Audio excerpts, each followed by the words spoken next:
తెలుగు రాష్ట్రాల్లో ప్రతి అంశం కూడా మనం ఏదొచ్చినా కానీ దానికి ఏదో ఒక రకంగా రాజకీయ లింకు పెడుతుంటారు. గరికపాటిలో ఒక ఇష్యూ వచ్చింది ఈ మధ్య. ఇప్పుడు ఆయనకు కూడా వెనక రాజకీయం ఇప్పుడు అనేది మరి ఆయన వ్యక్తిగతమైన జీవితంలోకి ఎవరూ కూడా కొంచెం చూడకూడదు అనుకోండి, దురదృష్టం. ఆయన తెలుగు జాతిలో ప్రాముఖ్యత చెందిన ప్రవచనకారుల్లో ఇద్దరిలో ఒకళ్ళుగా మిగిలారు. జనబాహుళ్యంలో కొద్దిగా ఆదరణ పొందిన వాళ్ళలో ఒకటి చాగంటి కోటేశ్వరరావు గారు, రెండు గరికపాటి నరసింహారావు గారు. చాగంటి కోటేశ్వరరావు గారికి సాంప్రదాయ కొద్దిగా ఛాందస భావం అనొచ్చు, ఇంకోటి అనొచ్చు, భాషలో ఎట్టన్నా పెట్టండి. ఆయన వరవడి ఛాందస సంప్రదాయవాదంగా, ఛాందసం అంటే తప్పు కాదు, తప్పుగా అర్థం చేసుకుంటారు. కానీ నేను ఇదే పద్ధతి ఈ సంప్రదాయంలో వెళ్తాను అనుకుంటూ ఒక భావం, ఛాందస భావం, నా స్టాండ్ ఇదే ఛాందస భావం, కట్టుగా ఇదే. ఈయన ఏంటంటే ఒక రెవల్యూషనరీగా వెళ్తారు. మారిన దాని ప్రకారం మనం మారాలి తప్పించి ఎప్పుడు కూడా భావాలతో ఎప్పుడు కూడా మూఢాచారాలు ఎప్పుడు వెళ్ళకూడదు, సంస్కరించబడతాం, మనం ఎప్పటికప్పుడు మార్పుకు ముందు వెళ్తూ ఉండాలి అనే భావం ఏంది. గోల్ ఒకటిగానే ఉంటుంది, ఇద్దరిది గోల్ ఒకటి, ధర్మాన్ని కాపాడాలనేది ఇద్దరిది గోల్ ఒకటే. ఎవరో మాట్లాడినంత ధైర్యంగా రెవల్యూషనరీగా మాట్లాడటం గరికపాటి గారి శైలి. ఎవరేమనుకున్నా సరే తను అనుకున్నది ఏదో చెప్పేస్తారు, సెసబెస్టల్ లేకుండా చెప్తారు. ప్రవచనాల్లో మళ్ళీ రాజకీయాన్ని కూడా ఆయన చూపిస్తారు. నరేంద్ర మోడీ గారిని సపోర్ట్ చేస్తారు, జగన్మోహన్ రెడ్డిని వ్యతిరేకించారు, అదే చూసాం. ఎవరో మాట్లాడిన టైంలో అమరావతిని సపోర్ట్ చేస్తే ఆయన బహిరంగంగా మాట్లాడారు. ఇప్పుడు చాగంటి కోటేశ్వరరావు గారు మాట్లాడేటప్పుడు కొద్ది సమయస్ఫూర్తిను కాంట్రవర్సీ అయితే మనకి ఎందుకులే గొడవ, అసలు ఇటువైపు రారులేండి ఆయన, వచ్చిన మాట్లాడే గ్రంథాల వరకు పరిమితం అవుతారు. వీలైనంత 99.9% ఆయన కాంట్రవర్సీ చెప్పుకున్నారు. ఎక్కడైనా చెప్పినా అంతర్లీనంగా ఉండేటట్టు ఒక నర్మగర్భంగా ఒక వ్యాఖ్య ఉంటుంది తప్పించి ఈయనలాగా ధైర్యంగా మాట్లాడలేదు. ఈయనది చాలా ప్రకంపన సృష్టించింది.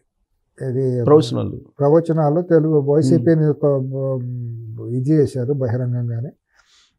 పలు వేదికల మీద ఎన్టీ రామారావు గారిని పోగొట్టడం, చంద్రబాబు గారిని నాయకత్వం రావాలి, అమరావతి పరిడి వెళ్ళాలి, రాష్ట్ర రాజధాని ఒకటే ఉండాలంటాం, చాలా ధైర్యంగా మాట్లాడారు. అది ఇప్పుడు ఒక రాజకీయ నాయకుడు చేసే ఇదండి మన భారత సమాజంలో.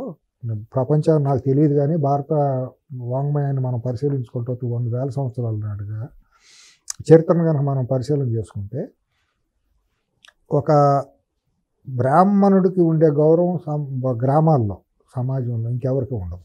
ఎందుకంటే వాళ్ళ జ్ఞానానికి ప్రతినిధులు ఇప్పటికి కూడా ఎప్పటికీ తరతరాలుగా. తర్వాత సైలెంట్గా ప్రచారం చేసేది వైశ్యుడు. మీరు సమాజంలో చూస్తే వాళ్ళు బయట ఎక్కడా పడకుండా వ్యాపారం చేసుకుంటా వాళ్ళు చెప్పదలుచుకుందా. ఎందుకంటే ఇంటరాక్షన్ ఎప్పుడు కూడా వైశ్యుడికి గ్రామంలో ఉండే మనుషులకి అందరికి ఎక్కువగా ఉంటుంది వ్యాపార రీత్యా. ఈ రెండు కమ్యూనిటీలు చాలా బలమైన కమ్యూనిటీలు జ్ఞానానికి సంబంధించి.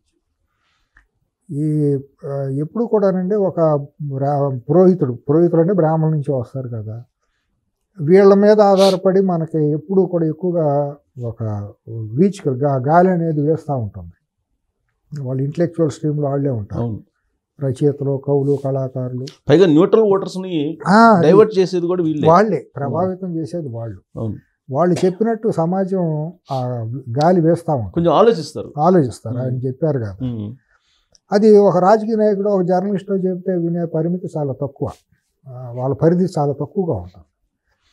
ఈయన ఎప్పుడైతే చెప్పారో అది జనబాహుళ్యంలోకి సొచ్చుకెళ్ళిపోయింది. ఎందుకంటే వీళ్ళని ఒక దైవాంశములో చూడటం అనేది భారత సంప్రదాయంలో ఒక ఇది ఉంది. పండితుల్ని, ఎక్కువగా బ్రాహ్మణుల్ని, పీఠాధిపతులు, స్వామీజీలు అందరూ బ్రాహ్మణ వర్గం నుంచే వస్తారు. ఎక్కువ మంది, ఎక్కువ మంది వాళ్ళే ఉంటారు. వాళ్ళు చేసే ప్రవచనాలు, వాళ్ళు చేసే వ్యాఖ్యలు కూడా సమాజం మీద ప్రభావం చూపిస్తూ ఉంటాయి. ఆ రకంగా ఈయన నిర్దాక్షిణ్యంగానే మాట్లాడారు సమాజ హితం కోసం. ప్రవచనాలు మాట్లాడినప్పుడు కామెంట్లు చేసిన నిష్పక్షపాతంగా మాట్లాడారు. అది వైసీపీకి కంటగింపోయింది. వైసీపీకి సపోర్ట్గా చేసి మాట్లాడటానికి ఎవరు ముందుకు రాలి ఆ సమయంలో. ఎందుకంటే దుర్మార్గమైన, అప్రజాస్వామికమైన అధర్మ పాలన జరిగింది కాబట్టి భయానక వాతావరణం. అది దాని ధర్మం అని చెప్పడానికి కూడా ఎవరో సాహసించాల. బ్రాహ్మణుల్లో కూడా కొంతమంది అటు కొమ్ము కాసిన వాళ్ళు ఉండరు. అవుట్లెట్గా చెప్పారు కదా, వేణు లాంటి వాళ్ళు, వేణుస్వామి లాంటి వాళ్ళు, ఒకడు ఐవీఆర్ కృష్ణ, ఇంకొకరు వేణుగోపాల్ అని ఇట్లా కొంతమందిని ప్లాన్ చేశారు. జీవీఎల్ నరసింహారావు, అంత మునుపు రమణ దీక్షితులు, తెలకపల్లి రవి, ఇటువంటి వీళ్ళందరూ కూడా బ్రాహ్మణ వర్గానికి ఉండవల్లి అరుణ్ కుమారు, వీళ్ళందరూ కూడా బ్రాహ్మణ వర్గానికి చెందినా కూడా ఇట్లా ప్రవచనకారులుగా ఉండి జనబాహుళ్యంలో కొద్ది ప్రముఖంగా ఉన్నవాళ్ళు ఎవరో కూడా ఆ స్టాండ్ తీసుకుంటానికి సాహసం చేయలేదు. ధర్మం కాదు అని చెప్పి వాళ్ళు నిలబడ్డారు. వీలైతే చంద్రబాబు నాయుడుని పొగడకపోయినా మోడీని పొగిడారు తప్పించి వైసీపీని జగన్ని గొప్ప అని ఎవరు అనలా. అది చాలా తీవ్రమైన ప్రభావం, నష్టం జరిగింది. అది అంటే తెలుగు జాతికి మేలు జరిగింది. అది బీజేపీ, తెలుగుదేశం, జనసేన కూటమికి లాభం జరిగింది. వీళ్ళు మాట్లాడింది తెలియకుండా నష్టం వైసీపీకి జరిగింది. అది వాళ్ళు కంటగింపుగా ఉంది గరికపాటి గారి మీద. ఎప్పుడు అవకాశం వస్తుందా అని ఎదురు చూస్తూ వచ్చారు. మరి నేను అనుకుంటాం ఏంటంటే గరికపాటి గారి మీద జరిగిన వ్యక్తిత్వ హననం వెనకాల వైసీపీకి చెందిన శక్తులు ఉన్నాయి అని నేను గట్టిగా నమ్ముతున్నాను. ఎప్పుడో 30 ఏళ్ళ నాడు మాసిపోయిన కథల్ని ఇవాళ బయటికి తీసుకొచ్చి దాన్ని ఒక అవకాశంగా మార్పించి ఆయన వ్యక్తిత్వ హననం చేసి ఆయన్ని కక్ష సాధింపు చర్య తీసుకునే విధంగా చేశారనేది నాకు ఒక నమ్మకం వ్యక్తిగతంగా. ఎవరై ఉండారో తెలియదు, వైసీపీకి సంబంధించిన వాళ్ళు ప్రత్యక్షంగా పరోక్షంగా ఉండారేమోనని నా అంచనా. సరే, నేను ఇంకా మనం తీర్పులు ఇచ్చే స్థాయి కాదు, తీర్పులను కాదు, మీకు విస్తృతమైన పరిచయాలు ఉంటాయి కాబట్టి డెఫినెట్గా దీని వెనక ఏదో జరిగి ఉంటుంది అనేది. ఎందుకంటే నేను తీర్పులను ఎందుకంటానంటే ఒక భార్యాభర్తల మధ్య ఏం జరిగింది ఏంటి అనేది మాట్లాడితే రెండేపులా గాయపడే అవకాశాలు ఉంటుంది. ఆయన ఎన్నో ఈ పాటికే ఆయన 10 మందిలో తిరిగి ఇన్ని సంవత్సరాలుగా వ్యాఖ్యలు చేసిన మనిషి ఎంతో వ్యాకులతకు లోనయ్యే పరిస్థితి ఉండుంటుంది. అనవసరంగా ఇది వచ్చింది చెప్పుకోప్పుడు, ఎందుకంటే చెప్పుకోవాలా వద్దా, బయటకు వచ్చి చెప్పుకోవాలని అంటే ఆయన నేను ఇది అని చెప్పుకోవాలి. చెప్పుకుని మళ్ళీ విమర్శలకు తావిచ్చినట్టు ఉంటుంది. మౌనంగా ఉంటేనేమో నిజమేనేమో అనే ఈ ప్రమాదం ఉంటుంది. ఇంగిత జ్ఞానం ఉండాళ్ళు, బుద్ధి జ్ఞానం ఉండాళ్ళు అందరికీ కూడా 2 ఎపిసోడ్లు చూస్తుంటే ఈయన పక్షానే ధర్మం ఉంది అనేది తెలిసిపోతారు. దాంట్లో మీకు అర్థమైపోయే ఉంటుంది. ఇంకా నేను రెండో పక్షం ఇప్పుడు మాట్లాడలేదు అంటే కార్యకారణాల్లోకి మనం వెళ్ళాల్సిన పని లేదు. నైతికత, ధర్మము, సత్యము అంతా కూడా గరికపాటి గారికే ఉంది అనే పిచ్చేదట్టే అవతల వాళ్ళు మాట్లాడిన భాష, వాళ్ళ వ్యవహార శైలి అంతా కూడా మన కళ్ళ ముందు కనపడతాను. ఏదో తెలియని ఒక అనుమానం, బలమైన ఒక మనం నమ్మదగ్గింది అవతలాలను ఇంకా ఎక్కువగా శంకించగలిగేది అవతలాల వైపున కనపడుతుంది వాళ్ళ భాషలోనూ వాళ్ళ ప్రవర్తన. అది నేను అనుకుంటాం ఏంటంటే ఇప్పుడు సమాజంలో చాలామంది ఈయనకి సపోర్ట్ చేసే పరిస్థితి పూర్తిగా తెలిసిన వాళ్ళు. కొంతమంది ఏంటంటే ఈయన మూఢాచారాలను, మూఢ సంప్రదాయాలని ఖండించడం, జ్యోతిష్యులు ఇటువంటివన్నీ తప్పు అంటాం. నేను వైకుంఠ ఏకాదశి వచ్చినప్పుడు మీరు వెళ్తే ఏమొస్తుందని చెప్పి బహిరంగంగా మాట్లాడేవారు. కార్తీక దీపం ఒత్తులని అదే అని ఇదే అని వెళ్తారు, ఏమొస్తుంది అది కాదు చేయాల్సింది, మీరు ఇంట్లో భర్తకి పెట్టండి లేకపోతే భార్యని చూసుకోండి, ఇవన్నీ చెప్పటం చాలామంది బ్రాహ్మణ వర్గంలో చాలామందికి కంటగింపుగా మారింది. ఈవెన్ వైకుంఠ దూరదర్శనానికి సంబంధించి కూడా ఆయన చాలా క్లియర్గా చెప్పారు, మీరు ఆ రోజు పోవాల్సిన లేదు, ఒకవేళ మీరు పోయారంటే ఎక్కువ పాపాలే ఉంటారని చెప్పాడు. నో డౌట్ అండి, ఆయన ఒక రేషనలిస్ట్గా మాట్లాడే మనిషి అండి. ఆయన ఆధ్యాత్మికవాదే, రేషనల్గా ఉండే ఆధ్యాత్మికవాది. జనాలు మోసం చేసేసి బతుకుదామనే వాళ్ళు చాలామంది ఉంటారు. ఉంగరాలు, రంగురాళ్ళు, జ్యోతిషము, వాస్తు అది ఇది అని చెప్పి వాళ్ళలోనే ఉంటారు మోసగాళ్ళు. చాలా మంది వాళ్ళే ఉంటారు. మీరు టీవీలో వాటిలో చూస్తే డబ్బులు ఇచ్చి ప్రచారం చేసుకునే వాళ్ళు యూట్యూబ్ ఛానల్ సొంతగా హోడ్ పెట్టేసేసి ఈ దుర్మార్గాన్ని, అసలు మూఢాచారాలను పెంచడం, ప్రజలను మోసం చేయటం, తప్పుదారి పట్టించే వాళ్ళు అందరూ ఎక్కువ మంది వాళ్ళే కనపడుతున్నారు. వాళ్ళు బొట్లు గిట్లు పెట్టుకొచ్చేసేసి కూర్చొని శాలువాలు కప్పుకుని, అది వాళ్ళకి కంటగింపు.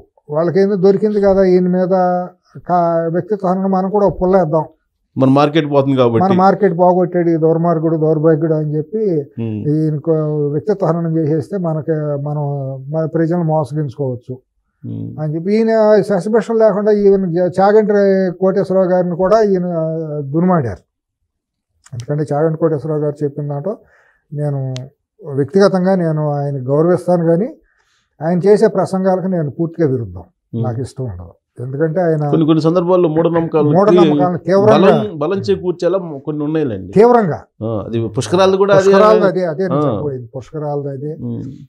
అంతకుముందు కూడా పురుషుడు స్నానం చేస్తే అంగవస్త్రాన్ని భార్యతో నీళ్లు తుడిచేయాలి అని మాట్లాడటం, వైకుంఠ ద్వార దర్శనాలు ఇవన్నీ కూడా చాలా తప్పు. అదేందుకు మనువాదం చెప్పిన దాన్ని వాళ్ళు ఆయన అది చేయాలి అన్నట్టు ఆయన వ్యక్తిగతమైన ఇదే. ఆయనకు అవకాశం వచ్చింది కాబట్టి ఆయన ఉన్న వ్యక్తిగత అభిప్రాయాన్ని ప్రజల మీద జనబాహుల మీద ప్రచారం చేస్తున్నారు. ఈయన ఏంటంటే శశభషలు లేకుండా ఉండదేదో ఉండట్టు జనబాహుల్యంలో ఉండదు. నేను ఎక్కువగా నేను గరికపాటి నరసింహరావు గారికి మొగ్గు చూపిస్తా. ఆయన నేను పూర్తిగా సమర్థిస్తా. అన్నీ కాదు, 100. కానీ ఆయన మీద ఇప్పుడు మూకుమ్మడి దాడి జరిగింది. అటు హిందూ వ్యతిరేకులు, ఈయనంటే వ్యతిరేకించే బ్రాహ్మణులు, ఇంకొక వైపు రాజకీయాలు, ఇట్లా మూకుమ్మడి దాడి జరిగినట్టు జరిగిందండి పాపం. ఎందుకంటే యథార్థవాది, లోక విరోధి. ఆయన చెప్పుకోలేని, బయటికి చెప్పుకోలేని అగ్నిపర్వతాలు గుండెల్లో ఉన్నాయి. అది మనం అర్థం చేసుకుంటే. ఎందుకంటే అవతల ఆవిడ మాట్లాడిన భాష, ఆవిడ చేసిన వ్యాఖ్యలు అన్నింటినీ కనుక నేను విశ్లేషించుకుంటే, ఆ పిల్లలు కూడా ఈయనకు కాదన్నట్టుగా మాడుతుంది ఆవిడ. ఈయన పిల్లలే ఆవిడ ఇతని కాదన్నట్టుగా మాడుతుంది ఆవిడ. అంత లోతుగా వెళ్తాం నాకు ఎందుకు కూడా లేదు. మరి ఆవిడ అందుకనే అసలు ఆ క్యారెక్టర్ గురించి కూడా నేను మాట్లాడటం నాకు ఇష్టం లేదు. ఎందుకంటే ఎంత తక్కువ మాట్లాడితే అంత మంచిది నేను అనుకుంటాం. ఎన్టీ రామారావు గారి చరిత్రలో దొరబడిన క్యారెక్టర్ ఎటువంటిదో, గరికపాటి నరసింహరావు గారి ఎపిసోడ్లో కూడా ఆ క్యారెక్టర్ అటువంటిదే. రెండు అర్థం చేసుకోండి. అవును, నా అభిమాని ఎన్టీ రామారావు గారు అన్నారు కాబట్టి అక్కడే లక్ష్మీపార్వతి గారు కనిపిస్తుంది, ఇక్కడే కామేశ్వర గారు కనిపిస్తుంది. నేను ఆ మాట అనలేను, నాకు సంబంధం లేదు. నన్ను ఇన్వాల్వ్ చేయదు రావు గారు. మీరు చెప్పిన దాంట్లో అంతరార్థం అదే నాకు అనిపించింది. మరి నన్ను ఇన్వాల్వ్ చేయదు రావు గారు, ఏదో సినిమాలో అవును. మా ఆయనకు కూడా ఎన్టీ రామారావు గారు వారసత్వం వచ్చిందేమో. దురదృష్టకరం. అదే పాపం. అది ఆయన బయటికి రావాలనే కోరుకుంటా. ఎందుకంటే సమాజం ఆయన వైపు నిలబడింది. యువత అంతా కూడా ఆయన్ని కావాలని కోరుకుంటున్నారు. నిమ్న వర్గాలు, దళిత వర్గాలు అందరూ కూడా. ఎందుకంటే హిందువుల్లో ఉండే వాళ్ళు అందరూ హిందువులు కాదండి, మానవత్వం దీంట్లో చెబుతాడు ఆయన. హిందూ వ్యతిరేకులు, అది హిందూ వ్యతిరేకులు కూడా కాదు. ఏముంది, ఆయన హిందూ మతాన్ని ఛాందసాన్ని పెట్టలేదు. హిందూ మతంలో అంటే 100% ఆయన ఏకేపించే వాళ్ళు ఎటు ఉండకపోవచ్చు. నేను కూడా ఆయనతో 100% ఏకేపించాను. 75, 80, 90 ఉంటుంది, కానీ 100% నేను ఎవరికెవరూ ఇది కాదు కదా ప్రతి ఒక్కరు. అట్లానే ఇప్పుడు గరికపాటి గారితో కాకుండా చాగంటి గారు 100 మంది 190 మంది అనుసరించే వాళ్ళు కూడా ఉంటారు కదా. లేకపోతే ఇప్పుడు ఆయన గౌరవిస్తాం. ఆయన ప్రజ్ఞని, ఆయన సంస్కారాన్ని, ఆయన వ్యక్తిత్వాన్ని నేను తప్పకుండా గౌరవిస్తాను. చాగంటి కోటేశ్వరరావు గారి వ్యక్తిత్వాన్ని, గౌరవాన్ని, ఆయన పందాయింది ప్రజ్ఞని. సామాన్యమైన కాదు కదా ప్రజ్ఞ అంటే. ఆ గౌరవించాల్సిందే కదా మనం. ఆ జ్ఞానానికి అంత జ్ఞానం సామాన్యులకు కాదు కదా ఆ ప్రజ్ఞ ధారణ. కానీ ఇప్పుడు ఏమవుతుందంటే, ఇప్పుడు గరికపాటి గారు ఇప్పుడు ఏమవుతుంది, ఆయన నెక్స్ట్ ప్రవచనాలు చెబుతారు లేదని ఒకటి, ఒకవేళ చెప్పినా కానీ ఇంత ముందులాగా ఆదరణ ఉంటుందా లేదా అని. 100% ఉంటుందండి. నిజం మాట్లాడేది ముందు ఆయన ఆదరణ కోసం పాకులాడి చేయలేదు కదా. నేను అనుకుంటాం ఏంటంటే ఎప్పుడు కూడా ఆయన అదే చెప్తున్నాడు. ఆయన ఎప్పుడు కూడా ఆ పాకులాడితో చేసిన ఇది లేదు. యాదృశ్యంగా మాట్లాడేశారు. ఆయన అమ్మవారిని నమ్ముకున్నారు, అమ్మవారి కృపతో నేను మాట్లాడుతున్నా అన్నారు. మానసిక ధైర్యం అమ్మవారి ఇచ్చిన కృపని నమ్మారు. ఇప్పుడు కూడా అంతే. అమ్మవారి మీద ఆయన ఎవరి మీద అయితే నమ్మారు, అమ్మవారు లలితా పరమేశ్వరి అమ్మవారి మీద భారం వేసేయటమే.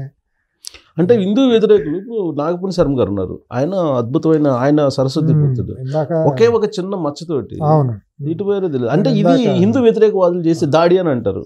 కాదులేండి, నేను కూడా ఇందాక అది చెప్పబోతా మనం స్లిప్ అయ్యాము. ఆయనకి పివి నరసింహారావు గారు ఆయన ఆశ్రమంకి వచ్చి ఆయన చేసిన మహాసహస్రావధానం దాంట్లో పార్టిసిపేట్ చేశారు. బాగా గుర్తు. నాగపూడి శర్మ గారు. తర్వాత చంద్రబాబు గారు కూడా ఆయన చాలా గౌరవం ఇచ్చారు. అక్కడ హైటెక్ ఎన్టీ రామారావు గారు ఇచ్చారు. హైటెక్స్ దగ్గర స్థలం ఇచ్చి ఆశ్రమం నుండి సరస్వతి మందిరం కట్టి తెలుగు జాతికి ఒక ప్రైడ్గా కొన్ని రోజులు వెలిగారు ఆయన. అట్లాగే మరి మహాప్రజ్ఞ కలిగినటువంటి వ్యక్తి తిరుపతిలో మేడసాని మోహన్ గారు. అసలు విశేషమైన ప్రజ్ఞ. ఆయన ప్రజ్ఞ ఇంత అంత కాదు. ఆయన ఏంటంటే దురదృష్టవశాత్తు ఆయన కమ్మకులస్తుడు అవటం వలన ఆయనకు రావాల్సిన ఆయన ఆశలు అన్ని పోగొట్టుకున్నారు. అసలు ఆయన ప్రజ్ఞ వీళ్ళందరూ ఒకే త్రాసు పెట్టి చూస్తే ఆయన ఒక్కడే ఒక ఎత్తు, అది నేను చెప్పగలను. ఆయన బ్రాహ్మణ్ కాదు కాబట్టి ఆయనకు రావాల్సిన ప్రాచుర్యం రాలేదు. ఈ మాట అంటే కొంతమందికి నొచ్చుకోవచ్చు, కానీ పచ్చి నిజం అది. ఆయన పంచసహస్రావధానం రవీంద్ర భారత్లో ఒకసారి చేశారు. 5,000 మందికి ఒకేసారి చేసిన ఇది చరిత్రలో గిన్నిస్ బుక్ రికార్డు అనమాట. ఆయన మార్కెటింగ్ చేసుకునే వాళ్ళు, ఆయనకి సపోర్ట్ చేసిన వాళ్ళు ఎవరు లేరు. అవును, అసలు ఆయన ఆలోచన కూడా చేయలేదు, కులానికి పట్టలేదు, మార్కెట్ చేసుకోవాలని ఆలోచన ఆయనకి లేదు. మీకు తెలిసిన అంత మన మామూలు మిగతా వాళ్ళకి తెలిసి ఉండదు ఆయన గురించి. అసలు మహా గొప్ప జ్ఞానం అంటే ఆయనకి. ఇంకో దురదృష్టం ఏంటంటే, అండ్ ఇది అప్రస్తుతమైన చెప్పాల్సిన మీ ద్వారా సందర్భాన్ని నేను ఉపయోగించుకోవాలి. తెలుగు జాతి ఆయనకి తీరం ద్రోహం చేసింది, తెలుగు ప్రభుత్వాలు. ఆయనకి పద్మవిభూషణ అనేది చాలా చిన్న ఇది, ఎవరెవరికో ఇచ్చినప్పుడు పద్మవిభూషణ ఆయనకి ఇవ్వటం అనేది ఎప్పుడో ఇప్పించుకు తీరాలి. చంద్రబాబు గారు చేసిన చాలా ఘోర తప్పిదం అది.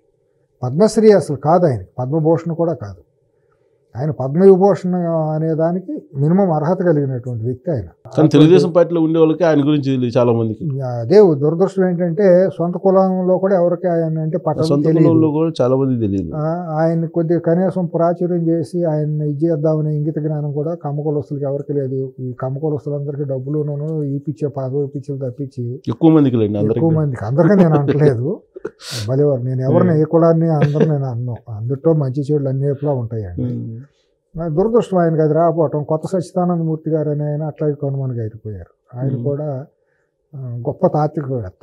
ఆయన ఒక రకంగా చూస్తే సర్వేపల్లి రాధాకృష్ణ గారికి సరిసమానుడు. సర్వేపల్లి రాధాకృష్ణ గారే ఒప్పుకునేవారు, నేను కాదు నాకంటే సచ్చిదానందమూర్తి గొప్ప అని అన్నారు అనే మాట నేను వింటా ఉన్నా. ఆయన కూడా పద్మవిభూషణ ఆయనకి ఇచ్చినట్టు ఉన్నారు.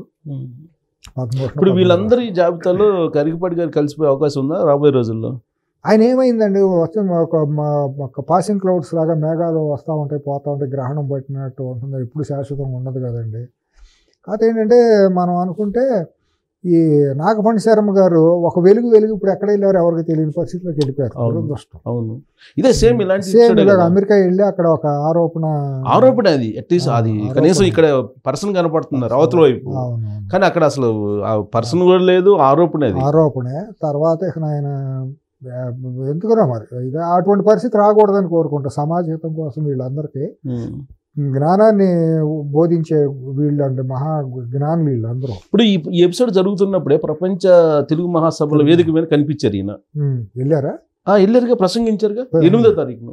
నేను చూడలేదు. 8వ తారీఖు ప్రసంగించారు.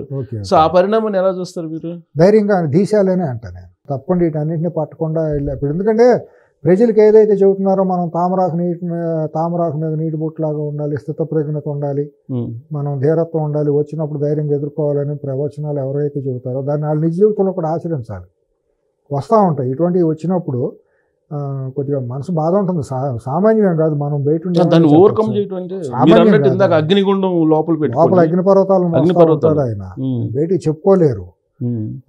కాబట్టి సమాజం ఆయనకి మద్దతుగా నిలబడాల్సిందే. ఆయన్ని కాకుల్లాగా అల్పులు పొడవచ్చు, కానీ విఘ్నత కలిగిన వాళ్ళం మాత్రం తెలుగు జాతిగా మనం అందరం, తెలంగాణ ఆంధ్ర ఎవరైనా తెలుగు భాష మాట్లాడేవాళ్ళు ఎవరైనా సరే, ఎవరైనానండి, కవులు కళాకారులు తెలుగు భాష మాట్లాడేవాళ్ళు, తెలుగు భాషకు సేవ చేసేవాళ్ళు ఏ ప్రాంతంలో ఉన్నా మనవాళ్ళేనండి. కులంతో ప్రాంతంతో మతంతో సంబంధం లేదండి. ఎవరైనా మనం తెలుగు జాతి తల్లి బిడ్డలు మనం అందరం. కానీ ఆ సభ ఆ వేదిక మీద నుంచి ఒక మాట చెప్పారండి. చంద్రబాబు నాయుడు సరిగ్గా 2 నెలల క్రితం నాకు ఫోన్ చేసి నాకు అధికార భాషా సంఘం అధ్యక్షునిగా మీరు బాధ్యతలు స్వీకరించండి అని చెప్పి ఆయన ఆ వేదిక మీద నుంచి అనౌన్స్ చేశారు. ఫోన్ చేసి చెప్తారంటారా చంద్రబాబు నాయుడు గారు? అడిగే ఉంటారు, తప్పే ఉంది, అడిగే ఉంటారు. ఈయన అనౌన్స్ చేశారు, మరి ఆ వేదిక మీద అడిగే ఉండొచ్చు. మరి మనం ఆయన తప్పెందుకు చెబుతారు, చెప్పాల్సిన అవసరం ఏముంది? అధికార భాషా సంఘం వచ్చి ఆయన ఉద్ధరించేది కూడా ఏమీ లేదు. మాట వరుస అనుకుంటే ఇవాళ రాష్ట్ర అడ్వైజర్గా రావటం వల్ల చాగంటి కోటేశ్వరరావుకి వచ్చే లాభం ఏముంటుంది? గౌరవించుకుంటామే మన వాళ్ళని మనం గౌరవించుకుంటాం. ఆయన వాళ్ళ సేవలను మనం వీలైనంత వరకు సమాజానికి వాడుకుంటాం. కానీ ఫోన్ చేస్తే ఆయన నాకు ఒక 48 గంటలు టైం ఇవ్వండి నేను చెప్తాను అని చెప్పాను. 48 గంటలు కూడా కాదు 24 గంటలని మళ్ళీ ఆయనకి ఫోన్ చేసి నేను 2 కండిషన్స్ పెట్టాను ఆయనకి అని చెప్తూ, ఒక కండిషన్ ఏమో 1 నుంచి 5వ తరగతి దాకా తెలుగులో మాధ్యమం ఖచ్చితంగా మీరు నిర్ణయం తీసుకోవాలి. 2 ఏంటంటే 1 నుంచి డిగ్రీ వరకు ఫస్ట్ లాంగ్వేజ్ తెలుగు పెట్టాలి. ఈ రెండింటికి ఒప్పుకుంటే నేను తీసుకుంటాను, అసలు ఆ పదవి కూడా అవసరం లేదు, ఈ 2 చేస్తే అని చెప్పాను అని అన్నారు. అంత ఫీజిబిలిటీ ఉందంటారా? 100% ఉంటుంది, దాంట్లో మొహమాటం లేదు. దాని అబద్ధం చెప్పాల్సిన అవసరం కూడా ఆయనకి లేదు. అట్లా ఆత్మవంచం చేసుకునే మనిషి కూడా నాకు ఆయన వ్యక్తిగతంగా పరిచయం లేదు. 2 సంవత్సరాలుగా ఆయన బాడీ లాంగ్వేజ్, ఆయన క్యారెక్టర్ నేను చూస్తున్నాను కాబట్టి ఆయన కానీ చాగంటి గారు కూడా అబద్ధం మాట్లాడే మనుషులు కాదు, అవసరం కూడా లేదండి వాళ్ళకి. వాళ్ళే ధనం వ్యామోహంతో ఉన్న మనుషులు కాదు, వాళ్ళు పదవుల వ్యామోహంతో చెందేవాళ్ళు కాదు. ఏదో వాళ్ళ జీవితంలో వాళ్ళకి వచ్చిన అవకాశాన్ని తెలుగు జాతికి వాడమని అడిగేవాళ్ళే తక్కువ అండి. వాళ్ళ ప్రభుత్వాల్లో ఇంగిత జ్ఞానం ఉండి అడిగేవాళ్ళే లేరు. అడిగినప్పుడు వాళ్ళు ఇట్లా అబద్ధాలు చెప్పేవాళ్ళు, మిస్యూజ్ చేసేవాళ్ళు కూడా కాదు. అంటే ఈ మొత్తం జరుగుతున్నప్పుడు ఇది అనౌన్స్ చేశారు ఆయన తెలుగు ప్రపంచ తెలుగు మహాసభల్లో. నాకు వ్యక్తిగతంగా ఏదో కొద్దిగా మా కుటుంబంలో ఇదవటం మూలాన అదే ఆయన అన్నారు, వారం 10 రోజుల నుంచి కొద్దిగా నేను దూరంగా ఉన్నాను ట్రాన్స్పోర్ట్ అటు ఇటు ప్రయాణాల్లో. ఇప్పుడు ఇది జరుగుతుంది కదా, జరిగినప్పుడు అది ఇస్తారంటారా? దానికేముందండి, తప్పేముంది ఇవ్వటంలో? ఏం మచ్చ ఏముంది? ఈయన ఏం చేశాడు? మచ్చ రేపు చేశాడు? ఈయన రేపు చేశారా? ఏమన్నా ప్రలోభ పెట్టారా ఎవరినన్నా? ఏమన్నా సీరియస్ ఆఫ్ మహిళల పక్కన అసభ్యంగా ప్రవర్తించారా? ఏమైనా ఉమనైజర్గా ఏమైనా ఉన్నారా? ఎవరో ఒక మాట్లాడిన భాషకి, విలువ లేని వాళ్ళు మాట్లాడిన భాషకి మనం ఎందుకు ఇది ఇవ్వాలి? అంత అవకాశం ఎందుకు ఇవ్వాలి? అంత ఎందుకు ఇది ప్రయారిటీ ఇవ్వాలి? ఆ పదవి ఇస్తారు, క్యాబినెట్ హోదా వస్తుందని చెప్పే ఇది ఇప్పుడు తీసుకొచ్చారు కొంతమంది. ఇప్పుడు క్యాబినెట్ పదవి వస్తే ఆయనకు వచ్చేదంటే, లేకపోతే ఆయనకు వచ్చే నష్టం ఏంటండి? క్యాబినెట్ పదవి రావటం వల్ల పద్మశ్రీ పద్మవిభూషణ్ అయిపోదు కదా. ఆయనకు ఆల్రెడీ పద్మశ్రీ వచ్చింది. అసలు అది వెనక్కి ఇచ్చేమంటున్నారు ఇప్పుడు. మళ్ళీ ఇచ్చేస్తే మాత్రం నష్టం ఏముంది? ఇస్తే ఏమవుతుంది? ఆయన ఏం కోరుకుంటూ వచ్చేది కదా. పద్మశ్రీలు ఇవన్నీ అల్పమైనయండి గరికపాటి గారికి, ఎవరికైనానండి. అదే క్యారెక్టర్లు ఉండాలకేనో ఈ ప్రజ్ఞ ఇది ఉండాలి. పదవులు ఏంటి? సింగనాథం పదవులు అది రావటమే గొప్ప అదృష్టం. అటువంటి ప్రజ్ఞ, అటువంటి ధారణ, అటువంటి అవధానం చేసే ప్రక్రియ రావటమే గొప్ప, మాట్లాడటమే. సో ఈ ఎపిసోడ్ ఆ పదవికి ఏమి అడ్డు కాదండి? ఏముండదు. ఎవరు కొంతమంది సొంత కులంలో వాళ్ళే కొంతమంది యాదవులు తయారయ్యారండి. నేను తిడతాను, ఎందుకంటే తప్పది. సొంత కులస్తులు నేను చూశాను కొంతమందిని, వాళ్ళ వ్యాఖ్యలు నేను కొన్ని గ్రూపుల్లో మాట్లాడటం చూసి ఇంత అలుపులు కూడా ఇట్లా తయారవుతారా అని బాధ అనిపించింది. అంటే చాగంటి గారికి సలహాదారు పదవి ఇచ్చినప్పుడే ఈయనతోటి కూడా అది అనౌన్స్ చేయాలని అనుకున్నారు. కానీ ఈయన ఈ కండిషన్స్ పెట్టినందువల్ల కొన్ని రోజులు ఆగారు. ఈలోపు ఇవన్నీ నిజంగానేనండి. ఇంకోటి కూడా సిఎస్ గారు, చంద్రబాబు గారు కూడా, గరికపాటి గారు, చాగంటి గారు, ఇటువంటి వాళ్ళు కూడా చెప్పాల్సింది ఏంటంటే, గ్రామాల్లో కానీ పట్టణాల్లో కానీ మనం వెళ్తా అంటే తెలుగులో బోర్డులు ఉండలేదండి. ఒకవేళ తెలుగులో బోర్డు ఉండా వాడి సంస్థ పేరు ఉంటుంది కానీ కింద ఊరి పేరు ఉండలేదండి. బస్సులో వెళ్తా అంటే ఏ ఊర్లోకి వెళ్ళామనేది మనకి తెలియట్లా. ఊరి పేర్లైనా బస్ కాదు, గ్రామాల్లో వ్యాపార సంస్థల్లో బోర్డులు ఉంటాయి కదా, అక్కడ కనీసం ఊరి పేరు రాయాలి కదా. ఏదో బ్యాంక్ ఉంటుంది, బ్యాంక్ కింద పలానా ఊరు శాఖ అనేది కాదు, అది కూడా ప్రస్ఫుటంగా కనిపించేటట్టు ఉండాలి కదా తెలుగు భాషలో. ఇంగ్లీష్గా తెలుగు భాషలో తెలుగు సంస్థతో పాటు ఆ వ్యాపార సంస్థతో పాటు ఆ ఊరి పేరు కూడా రాయాలి. ఇటువంటివన్నీ కూడా తెలుగు భాషను మనం గౌరవించుకోవాలి. మన కనతల్లి లాంటిదండి. ఇప్పుడు గరికపాటి గారి మీద సినిమా ఇండస్ట్రీ కూడా ఒక కన్నేసినట్టు అనుకోవాలా? ఎందుకంటే ఆ మధ్య స్మగ్లర్లు హీరో అయింది అని చెప్పి కామెంట్ చేశారు. అవును, ఉండొచ్చు, వాళ్ళు కూడా పొల్లయ్యొచ్చు, దాంట్లో తప్పేం లేదు. తప్పుగా అండి, సారీ, వాళ్ళ లేదని కొట్టేయటానికి వీలు లేదు. నిర్దాక్షిణ్యంగా మాట్లాడు, బ్రహ్మాండంగా మాట్లాడారు. ఎవరు మాట్లాడగలరండి అంత మాట్లాడే మాట? ఒక స్మగ్లర్ని హీరోగా పెట్టి బ్రహ్మాండంగా మాట్లాడే, బాగా ఇది అయింది. వాళ్ళకు కడుపు మంట కూడా ఉంటుంది. దీని వెనకాల ఏముందండి, డబ్బులు ఇస్తే ఏమైనా చేసేదాన్ని అది కూడా కొంత ఉంది అని అంటారు. ఉండే ఉండొచ్చు, వైసీపీ హస్తం ఉండొచ్చు, ఆ పుష్పకు సంబంధించిన వాళ్ళ కడుపు మంట ఉండొచ్చు. ఈ బ్రాహ్మణుల్లో కూడా మా కడుపు కొట్టేస్తున్నాడు అని వీళ్ళ కడుపు దుగ్ధ కొంత ఉంటుంది. ఆ మధ్య చిరంజీవి గారితో కూడా కొద్దిగా, చిరంజీవి గారు ఆపు, నమస్కారం, నువ్వు మాట్లాడకపోతే దిగిపోతానని అంటాం. అది తప్పే ఉందండి. ఆ రోజు చిరంజీవి గారు చేసిన తప్పేనండి. ఇవన్నీ కారణాలు ఉంటాయి దీని వెనక. ఏమండి, ఎప్పుడైనా సత్తా ఉన్నాడికి, స్టామినా ఉన్నాడికి ఎప్పుడైనా ఆ గర్వం ఉంటుందండి. ఆత్మగౌరవం అనుకోండి, గర్వం అనుకోండి. తెలియనాడు గర్వం అనుకుంటాడు. కెపాసిటీ ఉన్నాడికి ఆత్మగౌరవం అది. సో ఇవన్నీ కలిపి కర్ణుడు సవాలక్ష అన్నట్టు అంతే. ఏమీ లేదండి, పాసింగ్ క్లౌడ్స్ వచ్చింది పోతుంది. 100% అదేం తప్పని అన్నాం. ఆయన ఎవరో నాకు తెలియదు, నాకు పరిచయం లేదు. బట్ ఇన్ని సంవత్సరాలుగా ఆయన ఇవన్నీ చూస్తున్నాం కాబట్టి ఆయన ధైర్యానికి, ఆయనకి దీశాలి, ఆయన పెద్ద ప్రజ్ఞ ఇదంతా ఉంది కాబట్టి, సాహిత్యం ఇదంతా ఉంది కాబట్టి ఆయన మనం గౌరవించుకోవాల్సిందే. చిన్న చిన్నవి వచ్చినప్పుడు దాన్ని మనం పెద్ద విలువ ఇవ్వకూడదు వాటికి. కానీ సినిమా వాళ్ళతో పెట్టుకుంటే ఎప్పుడైనా ఇంతేనా అంటారు ఈ బొచ్చలేదు. ఏంటంటే సినిమా వాళ్ళు పెద్ద పీకుడు కాళ్ళు ఏంటి, ఏం పీకుతారు, ఏమవుతుందండి? మన క్యారెక్టర్ మనకు ఉన్నప్పుడు సినిమా వాడు అయితే ఉంది, రాజకీయ నాయకుడు అయితే ఉంది. మనం ఎంపర్లాడినప్పుడు మనం ఎవరికన్నా లొంగినప్పుడు కదా. మన వ్యక్తిత్వాలు మనకు ఉన్నప్పుడు ఒకటి లొంగాల్సిందండి. మన అంతరాత్మ మనకు సాక్షి. అంటే సినిమా వాళ్ళు తలుచుకుంటే ఎవరినైనా లొంగ తీసుకుంటారండి. ఏడ్చారు. ఏం చేస్తారు? లొంగ తీసుకుని ఏం చేస్తారు? ఏం చేయగలరు?